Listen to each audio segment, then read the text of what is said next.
ሰላም ውድ የዜና ኢትዮጵያ ቤተሰቦች እንደምን አላችሁ? እነሆ ፈጣን ትኩስና ታማኝ መረጃዎችን የምታገኙበት የዜና ኢትዮጵያ ቻናል ሰብስክራይብ በማድረግ ታበረታቱን ዘንድ እየጋበዝን አርዕስተ ዜናዎችን በማስቀደም እንጀምራለን። በኦሮሚያ ክልልና በቤንሻንጉል ጉሙዝ ክልል አዋሳኝ አካባቢዎች ያለው የጸጥታ ሁኔታ አዲስ መልክ መያዙ ተሰማ። በደባርቅ ዩኒቨርሲቲ ከ10 በላይ ተማሪዎች በጸጥታ አካላት ከዶርማቸው ተወስደዋል። ከትምህርት የተባረሩም አሉ። ከመኪና ወንበር ጋር ተሰፍቶ ወደ አሜሪካ ሊገባ የነበረው ግለሰብ አሳዛኝ ጉዞ። የነዳጅ ዋጋ እየጨመራል በሚል ምክንያት ከሲዳማ ክልል ሀገረ ሰላም እስከ ዝዋይ ባቱ ድረስ ባለው መንገድ በርከት ያሉ ማደያዎች ቢኖሩም አንዳቸውም ናፍጣ የላቸውም። በጀሪካን ግን ይሸጣል። የነዳጅ ዋጋ እየጨመራል በሚል ምክንያት ከሲዳማ ክልል ሀገረ ሰላም እስከ ዝዋይ ባቱ ድረስ ባለው መንገድ በርከት ያሉ ማደያዎች ቢኖሩም አንዳቸውም ናፍጣ የላቸውም። በጀሪካን ግን ይሸጣል።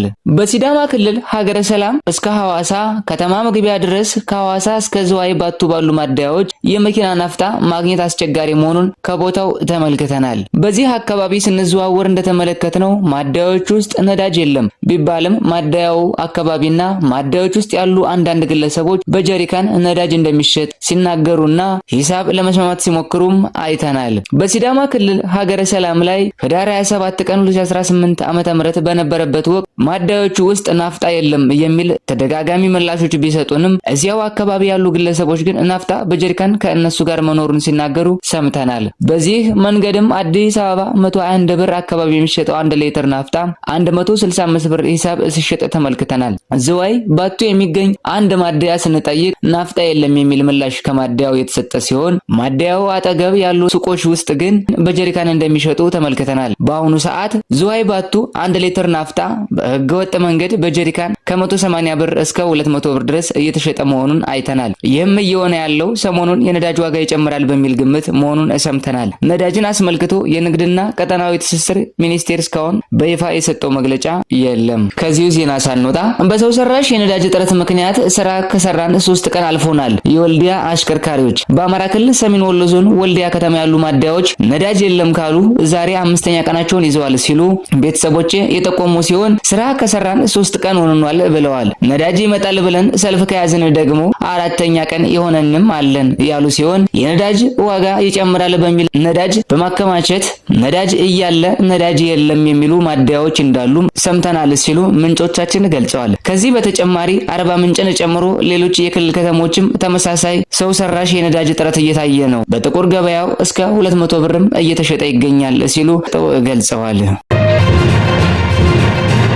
በደባርቅ ዩኒቨርሲቲ ከ10 በላይ ተማሪዎች በጸጥታ አካላት ከዶርማቸው ተወስደዋል። ከትምህርት የተባረሩም አሉ። 5 ተማሪዎች ከትምህርት ገበታቸው ሲሰናበቱ 3 ተማሪዎች ለ1 ዓመት ከትምህርት ገበታቸው የተጎዱ ሲሆን 19 ተማሪዎች ከፍተኛ የጽሑፍ ማስጠንቀቂያ እንዲደርሳቸው ተደርጓል። ከሳምንት በፊት እርቦናል፣ ምግብ ይስተካከልልን በሚል ጥያቄ ያቀረቡ የደባርቅ ዩኒቨርሲቲ ተማሪዎች ሰላማዊ ሰልፍ መውጣታቸውን የሚታወስ ነው።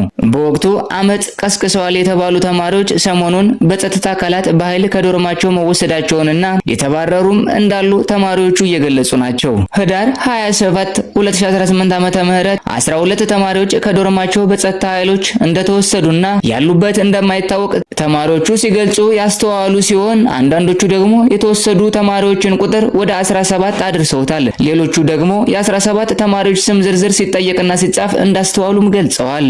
ምግብ እንዲስተካከልልን በመጠየቃችን ጥይት ተተኮሰብን ሲሉ በሰላማዊ ሰልፉ ወቅት የደረሰባቸውን በማስታወስ ያማረሩት ተማሪዎቹ አሁን ደግሞ ተማሪዎች በጸጥታ ኃይሎች እንዲወሰዱ እየተደረገ መሆኑን ለጉዳዩ አስቸኳይ መፍትሄ እንዲሰጥ ጠይቀዋል። የዩኒቨርሲቲው የህዝብና ዓለም አቀፍ ግንኙነት ዳይሬክተር አቶ አምሳሉ ተበጀ በበኩላቸው የጽሑፍ ምላሽ ሰጥተዋል። በዚህም በዩኒቨርሲቲያችን ህገወጥ ሰልፍ በመሩና ባስተባበሩ የአካል ጉዳትና የንብረት ውድመት ባደረሱ ተማሪዎች ላይ ተገቢው ማጣራት ተደርጎ የአካዳሚክ የዲሲፕሊን ቅጣት ተላልፏል ብለዋል።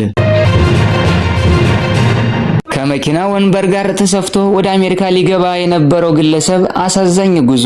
ሰሞኑን በሜክሲኮና በአሜሪካ ድንበር ላይ የተፈጸመው የኤንሪኬ አንጌላር ካንቾላ ጉዳይ ሰዎች ተስፋ ሲቆርጡ ለመሞከር ፈቃደኛ የሆኑትን የከፋ አደጋ ደረጃ የሚያሳይ አስደንጋጭ ክስተት ሆኖ ተመዘግቧል። ታሪኩ የብዙዎችን ልብ የሚነካ ሲሆን በአንድ ጊዜ አስገራሚነትንና ልብን የሚሰብር ሐዘን የያዘ ነው።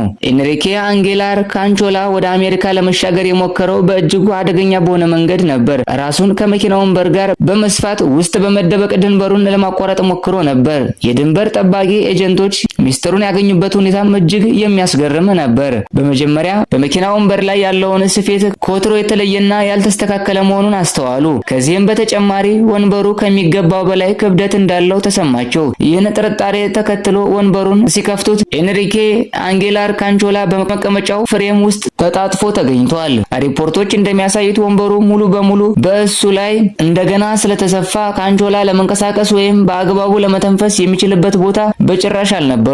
ይህ ሁኔታ ኤንሪኬ በጉዞው ወቅት ለሕይወት አስጊ በሆነና እጅግ አስቸጋሪ በሆነ ሁኔታ ውስጥ እንደቆየ ያሳያል። ይህ አሳዛኝ ክስተት ሰዎች ያለ አማራጭ ሲቀሩና ጥግ ሲደርሱ የሚደርሱበትን ከፍተኛ ደረጃ በግልጽ ያሳያል። ድንበር ለማቋረጥ ተስፋ መቁረጥና በጭንቀት ውስጥ ሆነው የራሳቸውን ለሞት አደጋ የሚያጋለጡ ስንት ሰዎች ይኖሩ ይሆን? የኤንሪኬ አንጌላር ካንቾላ ታሪክ የብዙ ሰዎችን ዓይን የከፈተና ለረጅም ጊዜ በአእምሮ ውስጥ የሚቆይ ልብ የሚነካ ታሪክ መሆኑን ተመልክቷል ያለው መናኸሪያ ኤፍኤም ነው። በኦሮሚያ ክልልና በቤንሻንጉል ጉሙዝ ክልል አዋሳኝ አካባቢዎች ያለው የጸጥታ ሁኔታ አዲስ መልክ መያዙ ተሰማ።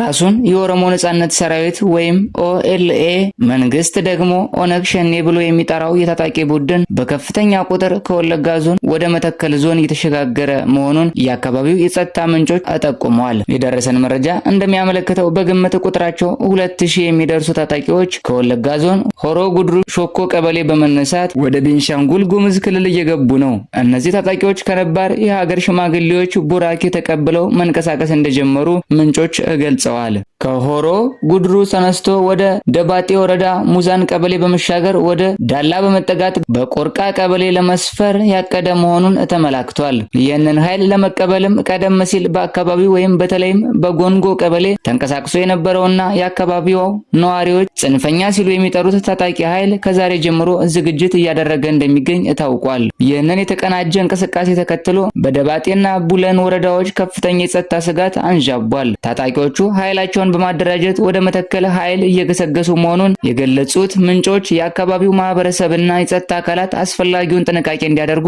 አሳስበዋል። በተለይም ቡድኑ የቀድሞ ይዞታዎችን ለማጠናከርና አዳዲስ ቦታዎችን ለመቆጣጠር የሚያደርገው እንቅስቃሴ በአካባቢው ቀደም ሲል የነበረውን አንጻራዊ መረጋጋት ሊያደፈርሰው እንደሚችል ተሰግቷል። የመንግስት የጸጥታ አካላት በዚህ አዲስ እንቅስቃሴ ላይ እስካሁን የሰጡት ይፋዊ መግለጫ የለም።